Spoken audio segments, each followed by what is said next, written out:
Bom dia, Francisco, tudo bom? Bom dia, Sofia. Vamos começar falando sobre como é que ficou essa variação do IGP-M esse ano. Já aconteceu essa mudança?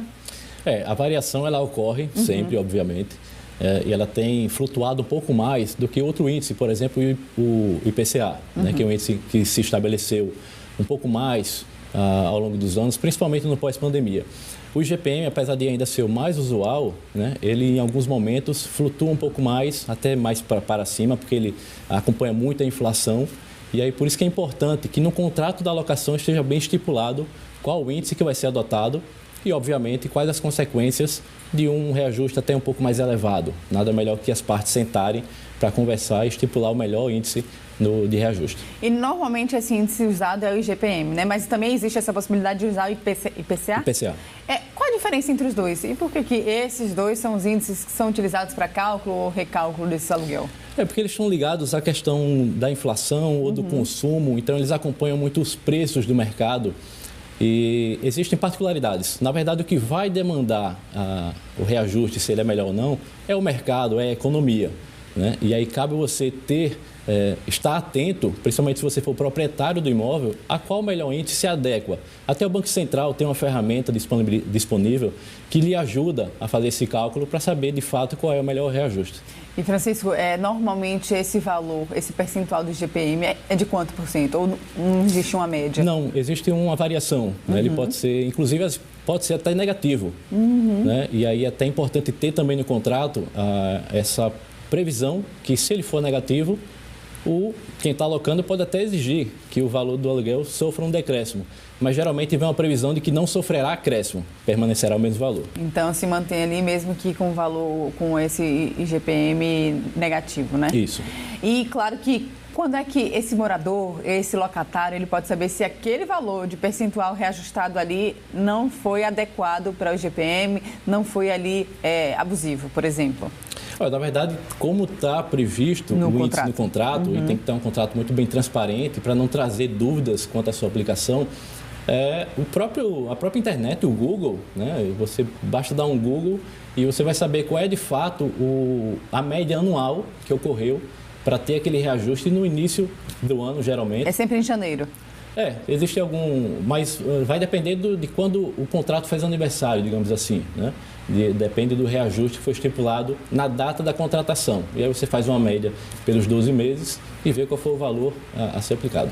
Na teoria é muito fácil, né? Mas na prática, como é que a gente pode aplicar isso? Por exemplo, o dono do imóvel me cobrou um valor acima do IGP-M. Eu fui lá, verifiquei que esse valor estava sendo abusivo, acima do limite que estava previsto no IGP-M. Como é que eu posso lidar com esse dono do imóvel? De que forma eu posso justificar que eu não aceito esse aumento, que esse reajuste foi abusivo, Chico? Olha, tudo é o contrato, tá? Você tem que respeitar as cláusulas. E se há um reajuste maior, obviamente que você vai poder questionar isso ao dono do imóvel. E ele vai ter que seguir o que está descrito no contrato de locação. Caso ele insista em praticar um valor maior, restará ao inquilino pleitear ou a rescisão ou até o reequilíbrio do contrato na via judicial. Seria a única forma. Existe uma maneira, por exemplo, desse inquilino dizer que não vai pagar esse valor de reajuste abusivo e aí o dono do imóvel pedir para o inquilino sair? Olha, pode, porque ele é o dono do imóvel, mas isso seria de uma maneira, digamos, extrajudicial.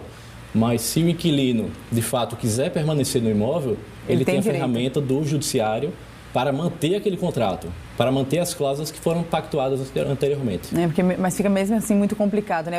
O dono pedindo para você sair, o inquilino não querendo sair, fica uma relação não mais agradável e até a pessoa que mora no imóvel vai ficar ali meio insegura, né, de estar no imóvel. Acontece do próprio inquilino querer sair pelo clima que se estabeleceu nesse contrato, mas ele tem todo o direito de permanecer. Ainda que o dono do imóvel possa até impetrar uma ação de despejo, mas ele vai ter que estar respaldado para retirar o cidadão do imóvel, mas nesse caso certamente ele não vai ter sucesso.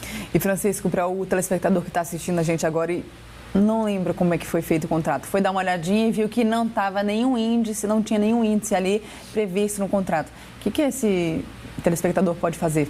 Olha, a melhor solução é, obviamente, que esteja descrito de forma bem detalhada, redigida, mas não havendo, senta, dialoga tem que ter o bom senso nessas situações para que não se estabeleça, diante de uma ausência, de uma omissão no contrato, um índice que esteja muito elevado, que isso muitas vezes ocorre o quê?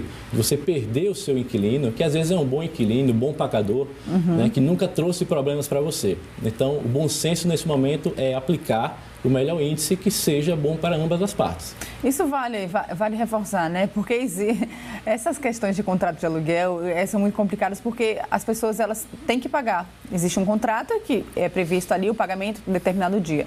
Existem inquilinos que atrasam.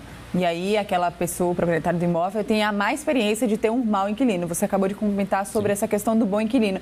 Então, é um ponto a se colocar na balança, né? Mesmo que ali o valor não esteja como o dono quer de reajuste, mas se você tem um bom inquilino, você já coloca isso na balança e pesa, né? Melhor você garantir a permanência do contrato, ainda que você não consiga estabelecer o reajuste como ele deveria ser, mantém o inquilino por alguns anos, do que você perder aquele inquilino e não conseguir relocar aquele imóvel, principalmente nas altas que estão acontecendo aqui em Maceió, por diversos motivos, do valor elevado do aluguel. E aí, a partir do momento que você tem um imóvel parado, você não só vai arcar com os custos daquele imóvel, como também, no caso dos condomínios, você vai arcar com a cota condominial, tirando do próprio bolso, sem ter a contrapartida do valor da locação. A gente tem uma pergunta de um telespectador aqui, é a Carol. Ela diz o seguinte: no verão passado, a dona do meu apartamento pediu para eu sair porque ela gostaria de alugar por temporada. Eu ainda tinha contrato. Eu queria permanecer no local, mas eu não permaneci.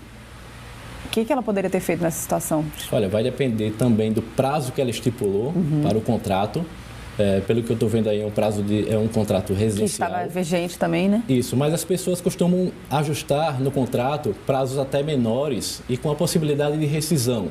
E aí o ideal seria que no contrato tivesse uma cláusula um pouco mais amarrada para evitar esse tipo de pedido. Mas geralmente as pessoas se submetem a cláusulas mais flexíveis para não perder aquela oportunidade na locação. Então, ela poderia, sim, alegar a continuidade do contrato, mas depende muito dos detalhes que estão no contrato da locação. E do tato também que você tem com a pessoa, né? Porque a pessoa pode pedir para você sair, mas aí você olha, eu não estou com tempo para procurar um outro lugar para morar agora, deixa eu ficar mais um pouquinho.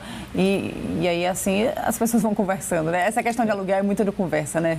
E assim, você vê que o pedido foi para uma locação por temporada, que hoje é uma questão bem rentável. Você tem locações aí de curto e curtíssimo período que traz uma vantagem financeira e por isso que você tem um caminho hoje até natural das pessoas deixarem de fazer as locações anuais, por exemplo, para fazer essas de menor período, né? Mas certamente o diálogo nesse momento ele é o principal, até mesmo se você for sair, mas solicitar um período de adaptação para a busca de outro imóvel e até mesmo para a mudança, que nem sempre é tão simples. Francisco, obrigada, viu? Mais uma vez pelo esclarecimento aqui, por trazer essas orientações para o nosso telespectador e que a gente tenha um período aí de reajuste justo para todos. Até a próxima. Melhor que sentar e conversar. Obrigado. Sim.